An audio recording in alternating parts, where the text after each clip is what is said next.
Welcome to the Deep Dive. This is where we take source material and, well, we really dig into it to find the most surprising, insightful, and practical bits of knowledge. Today we're doing a deep dive into something lots of us think we know inside out, but it often holds surprising depths. UK driving theory. That's right. We're looking at essential UK driving theory, questions and answers. But, we're not just here to read out the answers. Our mission is more about peeling back the layers, exploring the why behind these rules. We want to uncover some, hopefully, aha moments that might genuinely change how you think about your daily drive. Exactly. So whether you're a really experienced driver, maybe someone just starting out, or perhaps you're just curious about the logic and sometimes the hidden dangers, get ready. Let's really unpack this. Okay, let's kick things off with some common road situations. The kind that seem simple, maybe, until you're right there in the middle of them. Like single-track roads. You're on one, an oncoming car appears. Standard procedure, pull into a passing place on your left-right. But here's the twist, and it's important. What if that passing place is actually on your right? Ah, yes. Well, the protocol there is you must wait opposite it. You let the oncoming vehicle use that passing place. What's interesting here isn't just the action, but the very specific etiquette. It's all designed to keep things flowing smoothly and safely in those really narrow spots. Right. Stop things grinding to a halt, or worse. It's about cooperation, really. Proactive cooperation. I like that. Speaking of needing patience, what about level crossings? You're there, the train's gone past, but those red lights are still flashing away. What's the absolute rule? It's tempting to just go, isn't it? Oh, absolutely tempting. But you must carry on waiting, no question. The critical safety reason is simple. Those flashing red lights mean stop, period. Another train could be coming, maybe right behind the first one, or on another track. Being impatient there could be, well, catastrophic. Yeah. You only move when the lights stop and the barriers are fully up. Okay. This next bit really brings home anticipating risks and, crucially, protecting vulnerable road users. Overtaking. First off, why should you avoid overtaking when you're coming up to a dip in the road? Well, that dip just kills your view, doesn't it? An oncoming car could be completely hidden. It creates a massive sudden risk of a head-on collision. It's a classic example of how the road itself can create these hidden dangers. Right, and overtaking motorcyclists. Why the advice to give them extra room? I suspect some drivers might actually give them less, thinking they're smaller. That's a really common and dangerous assumption. Motorcyclists are affected much more by things like uneven surfaces, potholes, maybe just minor road defects. They might need to suddenly swerve, to avoid something a car wouldn't even notice. So you need to give them at least as much room as a car, maybe even a bit more. It's about understanding their vulnerability on the road. And on a 3-lane motorway, that right-hand lane, when should you actually be using it? Strictly for overtaking. That's its purpose. As soon as it's safe after you pass someone, you should move back to a lane on your left. It keeps the traffic flowing properly and leaves that lane clear for others needing to overtake. If you sort of connect all these overtaking points, it's about seeing the road as a shared space, constantly scanning, thinking ahead. So what does this all mean for just, everyday driving? Making those smart, sometimes slightly counterintuitive choices? Let's look at turning right at crossroads. An oncoming car is also turning right. The source says there's an advantage to turning behind them, offside to offside. Why is that? The big advantage is a clearer view. Simple as that. When you turn offside to offside, so driver's side past driver's side, the other car doesn't block your view of oncoming traffic. Generally, it's the safest way unless the road markings tell you something different. It lets you see what's coming before you commit to the turn. Okay, let's switch gears now. Move from road etiquette to the car itself and how it handles, especially when the weather turns nasty. Steering vibration. What's the most likely culprit if your steering starts wobbling, particularly at higher speeds? That shimmy through the wheel, especially, say, between 50 and 70 miles per hour, almost certainly unbalanced wheels. And it's not just annoying, it's a sign something's not right mechanically. It affects your control, wears your tires unevenly. It's a clear signal your car needs checking out. And freezing conditions. Yeah. You're coming up to a sharp bend. What's the absolute key thing to do? Slow down before you get to the bend. Way before. The physics are pretty unforgiving here. If you try to brake or steer sharply on the icy bend itself, your risk of skidding just skyrockets. You want to ease off smoothly on the straight bit leading up to it, then steer gently through. Minimum fuss, minimum sudden movements. Right. Here's one of those aha moments you mentioned. Aquaplaning. How can you actually tell if your tires are starting to lose their grip on a wet road? What's the sign? The steering will feel very light, almost disconnected, eerily light. That lightness means there's a wedge of water building up between your tire and the road surface. Your tires are literally lifting off like water skis. Key factors are, the depth of the water, your tire tread condition, and crucially, your speed. Go too fast for the conditions, the tires can't shift the water, and bang, you lose grip. Knowing that light steering feel is vital. It's your early warning. And skidding itself.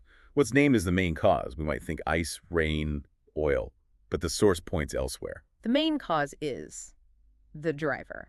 And that forces us to face something important, doesn't it? Even when the conditions are genuinely awful, skids are ultimately triggered by what the driver does, braking too hard, accelerating too fiercely, steering too sharply for those conditions. It's a real reminder that control begins with us, adapting how we drive, driving for the conditions, not just in them. Okay, let's unpack some visibility rules. Headlights in fog, always tricky. First, when does the law actually say you must have your headlights on? Right. You're legally required to use them when visibility is seriously reduced. The general benchmark for that is if you can't see for more than 100 meters ahead, and of course at night, that goes without saying. And if you absolutely have to make a journey in fog, what's the main piece of advice? Allow loads of extra time. Simple as that. Driving in fog is slow, it's tiring, and it's significantly more dangerous. Your normal reference points vanish, stopping distances increase. You just have to accept it'll take longer and plan for it. And parking on the road in fog, is there a specific rule there? Yes, definitely. You must leave your side lights switched on. Keeps your vehicle visible to others. Prevents it becoming, well, a stationary hazard. Right. Lastly, on vehicle tech for now, anti-lock brakes ABS. If you have to slam on the brakes in an emergency and you have ABS, what's the correct procedure? Lots of us were taught to pump. Exactly. The old advice was pump, pump, pump. But with ABS, no. You keep your foot pressed down firmly on the brake pedal. Don't pump it. The system is designed to do the rapid pulsing for you. It detects wheel lockup, releases, and reapplies the brakes incredibly quickly on individual wheels. And the massive benefit is it allows you to maintain steering control while braking hard. That can be quite literally a lifesaver. Okay, roads are shared spaces. How we interact, how we read signals, absolutely key. Let's talk about following large vehicles, like lorries. Why is keeping a good distance back so important? It's mainly about vision, being able to see the road ahead much more clearly. You're essentially trying to see through the large vehicle. It gives you vital extra seconds to react if there is a hazard up ahead that the lorry driver can see, but you can't yet. It's proactive safety, pure and simple. And if an emergency vehicle, say an ambulance, comes up behind you with blue lights flashing, what's the correct response? You need to pull over and let it pass, but only as soon as it's safe to do so. And the key advice is don't do anything erratic. Don't brake harshly. Don't suddenly mount the curb that could cause another accident. Just find a safe spot, let it go by, check carefully, and then move off again. Help them, don't hinder them or cause another problem. Now, tailgating, we all hate it. Yeah. But what's the actual definition in driving theory terms? Well, formally, tailgating means following the vehicle in front too closely. So close that you don't have enough time to stop safely if they brake suddenly. And often it's intimidating for the driver in front too. It's definitely not just discourteous, it's dangerous. Okay, so what if you're the one being tailgated? Say, in heavy traffic on the motorway. It's infuriating, but what's the recommended action? Right, this feels counterintuitive, but if someone's right up behind you, you should actually increase the gap between your car and the one in front of you. What that does is create a bigger safety buffer ahead. It means you can react more gently if the traffic slows, which in turn gives the tailgater behind you a bit more time to react as well. You're managing the risk you can control, which is the space ahead, creating a sort of ripple of safety. That makes sense. On motorways again, what if the car ahead suddenly puts its hazard lights on? What should you do immediately? Brake firmly but smoothly. Hazard lights on a motorway usually signal a problem ahead, maybe stationary traffic, slow-moving vehicle, sometimes an accident. It's the universal warning, slow down, be ready to stop signal. Heed it immediately. Absolutely. Now, shifting focus to pedestrians. This is where compassion really meets road safety. Driving towards a zebra crossing, someone's waiting. What's the rule? You must slow down and be prepared to stop. And once they've actually stepped onto the crossing, you must give way. Their foot on the crossing means they have priority. You wait. And what if you see, say, two elderly pedestrians about to cross the road up ahead? What specific awareness is needed there? You need to be extra careful. They might misjudge your speed. It's really important to remember that older people might have issues with hearing or vision or just general mobility. They might take longer to cross or not realize how quickly you're approaching. So you need that extra layer of patience and awareness. Be ready to stop, give them time. Okay. Cyclists. Hmm. You're following one and you want to turn left just ahead. What's the safe way to handle that? You must stay behind the cyclist until they've gone past the junction. The big danger here is overtaking them and then immediately cutting across their path to turn left, the notorious left hook. It's incredibly dangerous for the cyclist, so just wait those few extra seconds. Patience is vital. And here's one that I think catches a lot of drivers out the blind spot created by the windscreen pillar. The A-pillar. If that's blocking your view at a junction, what should you be especially looking out for?